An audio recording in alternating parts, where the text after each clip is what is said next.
मैं निधि कुमारी कक्षा 10 में पढ़ती हूँ। ज्ञान गंगा साइंस एकेडमी कोचिंग की छात्रा हूँ। फिजिक्स पूरा पढ़ाई हो चुका है। हाँ।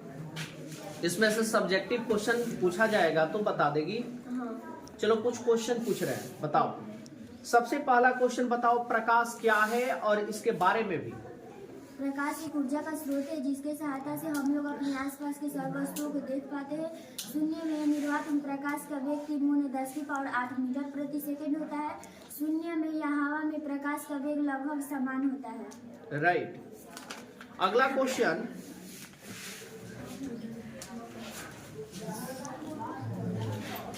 पारदर्शी माध्यम किसे कहते हैं। वैसा माध्यम जिससे होकर प्रकाश आर पार निकल सकता है तो उसे पारदर्शी माध्यम कहते हैं, जैसे में शून्य, हवा, पानी, कांच इत्यादि। इसके परावर्तन किसे कहते हैं।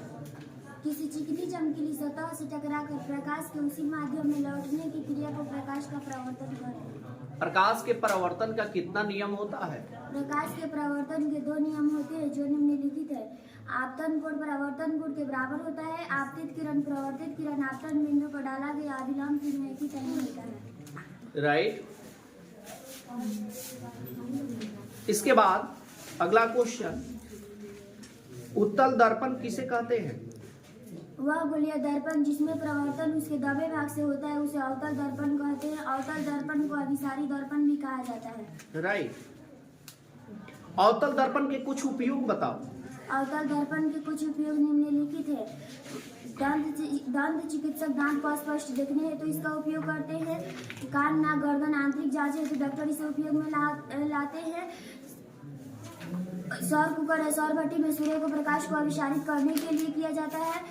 उसके बाद चेहरे का आवर्धित प्रतिबिंब बनाने हेतु दाढ़ी बनाने में भी सुविधा मिलती है। राइट। ये अपवर्तन किसे कहते हैं।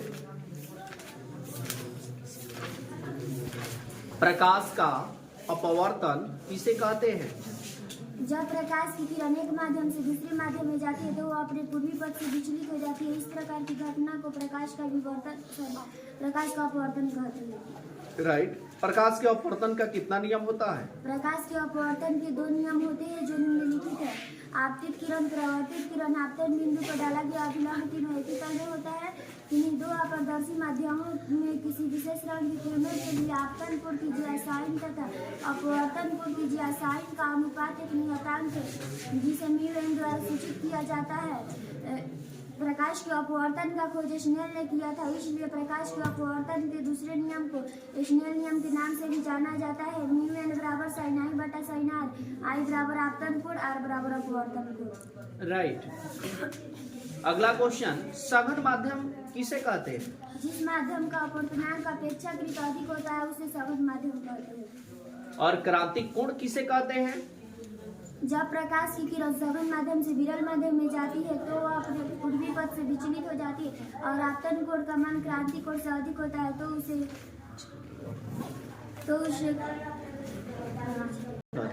क्रांतिक कोण कहते हैं। राइट। अगला क्वेश्चन, आकाश में तारे टिमटिमाते नजर आते हैं, क्यों।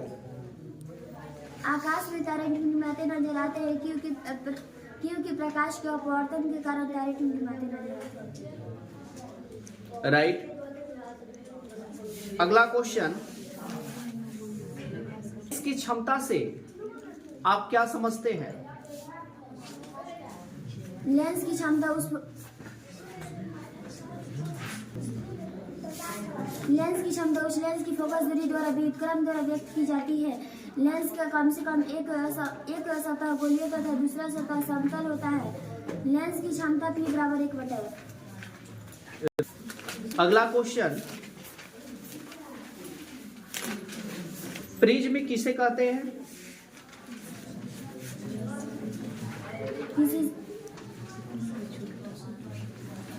बोलो। किसी कोण पर झुकी 2 समतल सतहों के बीच की दूरी के माध्यम को प्रिज्म कहते हैं। हाँ, पारदर्शी माध्यम से।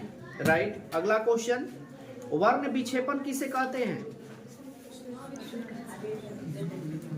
वर्ण विक्षेपण श्वेत प्रकाश के साथ अवयवी रंगों के विभाजित होने की घटना को वर्ण विक्षेपण या परिक्षेपण कहते हैं। Thank you. इनको लगभग में सब क्वेश्चन का याद है आंसर। बैठ जाओ।